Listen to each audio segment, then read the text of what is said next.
मित्रों, नरेंद्र भाई ने जीटीयू की जब स्थापना की, मैंने उनका भाषण सुना था। उन्होंने कहा था कि टेक्नोलॉजी के बगैर देश का भविष्य उज्जवल नहीं हो सकता। टेक्नोलॉजी के बगैर देश विकसित नहीं बन सकता और टेक्नोलॉजी के बगैर युवा विश्व के युवाओं के साथ दो दो हाथ नहीं कर सकते। और देखिए 15 साल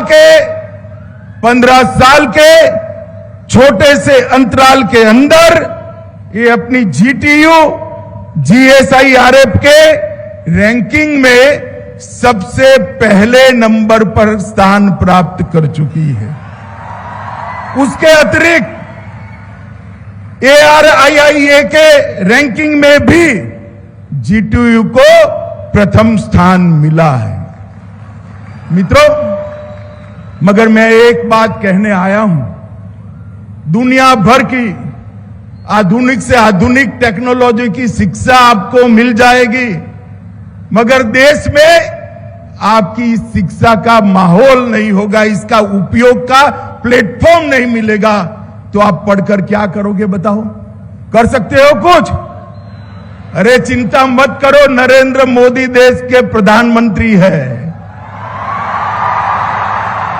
आपके भविष्य के लिए मोदी जी ने अनेक संभावनाएं तराश कर रखी है। बच्चों, मेरी बात ध्यान से सुनना, भाइयों बहनों मेरी बात ध्यान से सुनना।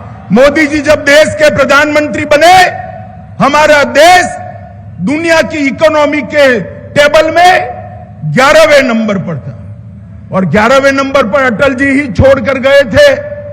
10 साल सोनिया मनमोहन ने इतना उपकार करा देश पर। अरे सुनो तो मैं क्या कह रहा हूं। 10 साल बढ़ाया नहीं, इतना नहीं कहता मैं। उन्होंने देश पर उपकार किया, 11 नंबर से नीचे 15वें नंबर तक नहीं पहुंचाया। यह भी बड़ा काम होता है भाई, बड़ा होता है या नहीं होता है? मगर वो 11 नंबर छोड़कर गए। मोदी जी ने 8 साल में 11 नंबर से 5वें नंबर पर लाने का काम किया। और एक अभिन्न बात,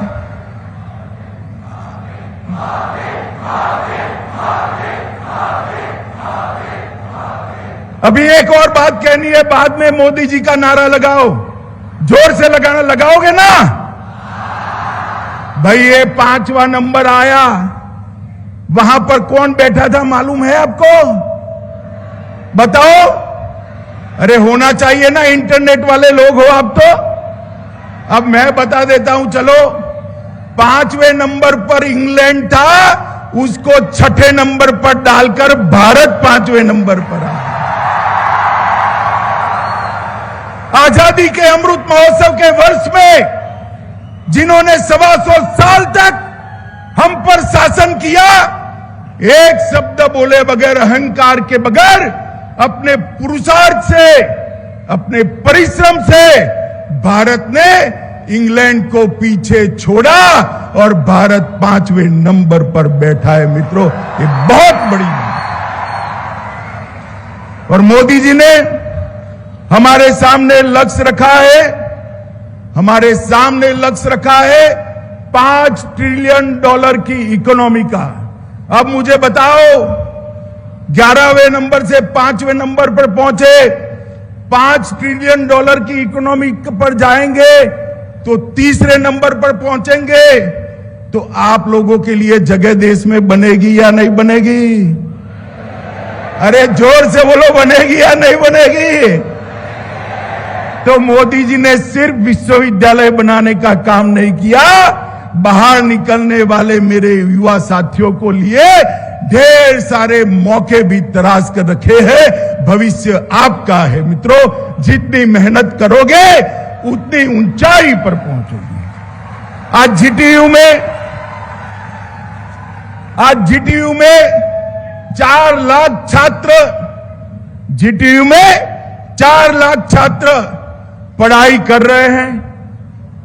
ग्रेजुएट हो रहे हैं, डबल ग्रेजुएट हो रहे हैं, अध्यापक लगभग 15,000 है, R&D कर रहे हैं, अपना स्टार्टअप बना रहे हैं।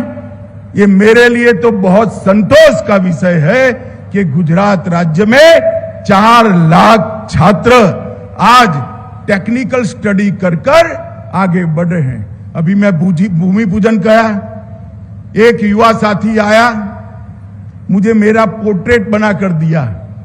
मैंने कहा भाई कौन हो तुम? उसने कहा मेरा नाम नम्र है। मैंने बोला क्या करते हो? कि साहब आप मुझे भूल गए।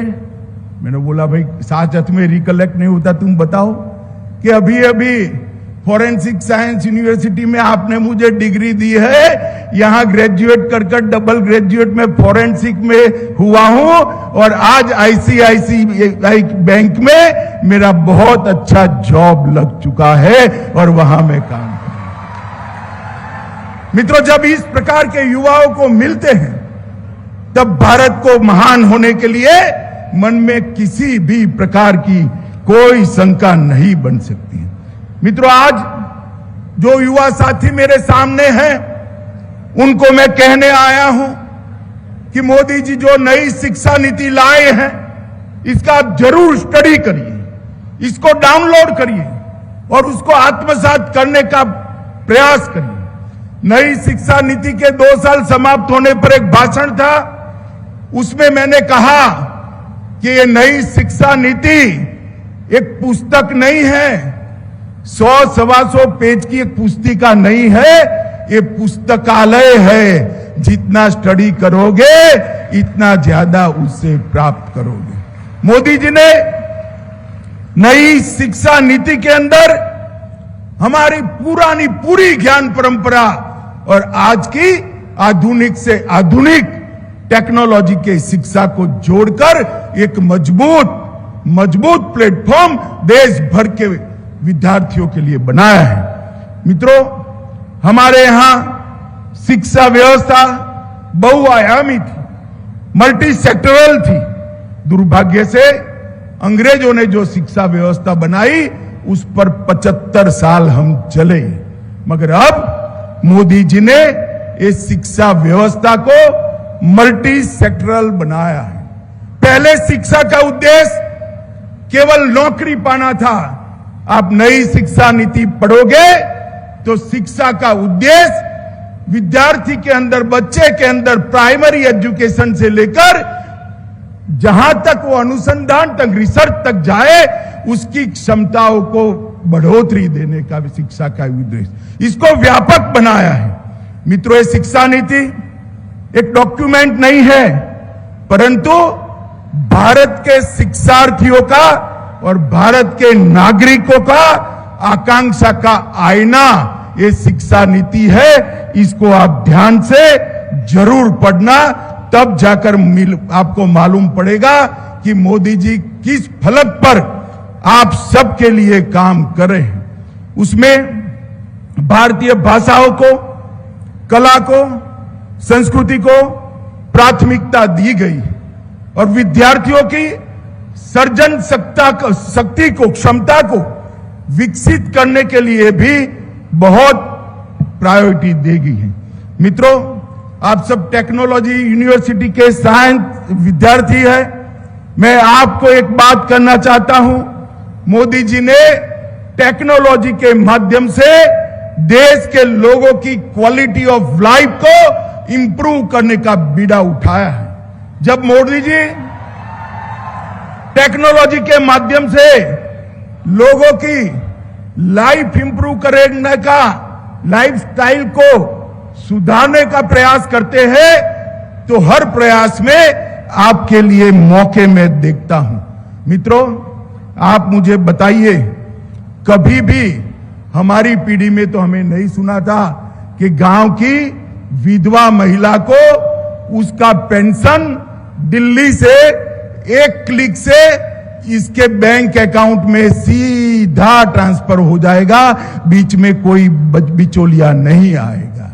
जिसको स्कॉलरशिप मिलनी है वो बच्चे को स्कॉलरशिप लेने के लिए कोई बीच में नहीं आएगा, सीधा दिल्ली से स्कॉलरशिप इसके बैंक अकाउंट में ट्रांसफर हो जाएगा। मित्रों, ये व्यवस्था जो बनाई वो टेक्नोलॉजी के आधार पर लोगों के जीवन स्तर को उठाने की व्यवस्था बनाई है।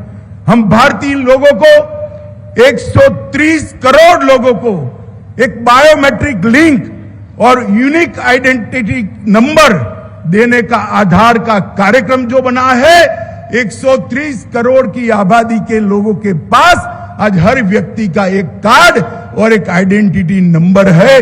पूरी दुनिया आश्चर्यचकित होकर देख रही है कि भारत किस जगह जा रहा है। गरीब आदमी राशन लेने जाता है, अंगूठा लगाते ही उसका राशन उसको मिल जाता है, उसका राशन अब कोई और व्यक्ति नहीं ले सकता।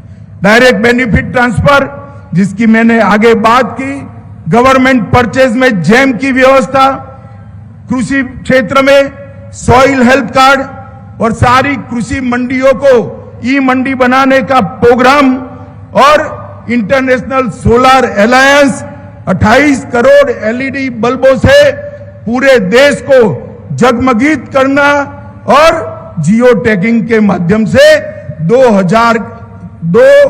करोड़ से भी ज्यादा प्रॉपर्टी का आज देश में जियो टैगिंग हो चुका है। मैं आपको ये इसलिए बताता हूं कि हर कदम में आपके लिए एक अच्छी संभावना पड़ी है, एक अच्छी जॉब पड़ी है। और उच्च शिक्षा के अंदर, नई शिक्षा नीति के अंदर 4 वर्टिकल बनाए हैं। आप ये ध्यान से सुनना और इसका स्टडी भी करना। भारतीय उच्च शिक्षा में उच्च शिक्षा आयोग के 4 वर्टिकल अब बना दिए गए हैं। National higher education regulatory council, higher educational council, general educational council और नेशनल एक्रीडिटेशन काउंसिल। ये चारों स्तंभ के माध्यम से आपकी जितनी भी शिक्षा की जरूरत है इसको पूरी करने का हमने काम किया है। ई लर्निंग पर भी जोर दिया है। मल्टी डिसिप्लिनरी विद्यालय के क्लस्टर को स्थापना की गई है और एकेडमिक बैंक ऑफ क्रेडिट का भी गठन किया है, जिससे आपकी मेहनत को परवान चढ़ाने के लिए एक योग्य प्लेटफॉर्म आपको मिल सके। स्वयं के तहत खुद पढ़ाई लिखाई करने की व्यवस्था करी है और आज देश में 59 हायर एजुकेशन के संस्थान 351 100% ऑनलाइन कैरिकुलम लेकर आए हैं। ये बताता है कि आने वाले दिनों में यूनिवर्सिटियों के विद्यार्थियों को पढ़ने के लिए किसी यूनिवर्सिटी की सीमा नहीं रहने। रिसर्च एंड इनोवेशन के लिए बहुत सारे प्रोविजन करे हैं और मित्रों सबसे बड़ी बात करी है कि क्षेत्रीय भाषाओं को महत्व देना। विद्यार्थी जब अपनी भाषा में सोचता है तभी वो अनुसंधान अच्छे से कर सकता है, क्योंकि सोचने की उसकी नैसर्गिक शक्ति अपनी भाषा से उसको प्राप्त है। इसकी दिमाग की शक्ति को अनेक गुना अपनी भाषा में जब विद्यार्थी सोचता है तो अनेक गुना दिमाग की शक्ति को बढ़ाता है। इसके लिए जीईई और नीट को 12 भाषाओं में लेने की हमने शुरुआत किया है। इसी तरह कॉमन यूनिवर्सिटी एंट्रेंस टेस्ट को 13 भाषाओं में हम ले रहे हैं और इंजीनियरिंग कॉलेजों में हिंदी, तमिल, कन्नड़, तेलुगु, मराठी, बंगाली और गुजराती में पूरा एमई तक का अभ्यासक्रम का अनुवाद करने का काम शुरू हो गया। और फिर से एक बार ताली बजाना। 16 अक्टूबर को अटल बिहारी वाजपेयी हिंदी विश्वविद्यालय में मैं मेडिकल के फर्स्ट सेमेस्टर के पूरे हिंदी अभ्यासक्रम का भी उद्घाटन करने जा रहा हूं। कुछ लोगों को मेरी बात थोड़ी खटकेगी, मगर मैं फिर से एक बार दोहराना चाहता हूं, विद्यार्थी जब अपनी भाषा में सोचता है तभी वो अनुसंधान कर सकता है। दूसरी भाषा में सोचता है तो वो रटा रटाया ज्ञान ही प्राप्त कर सकता है।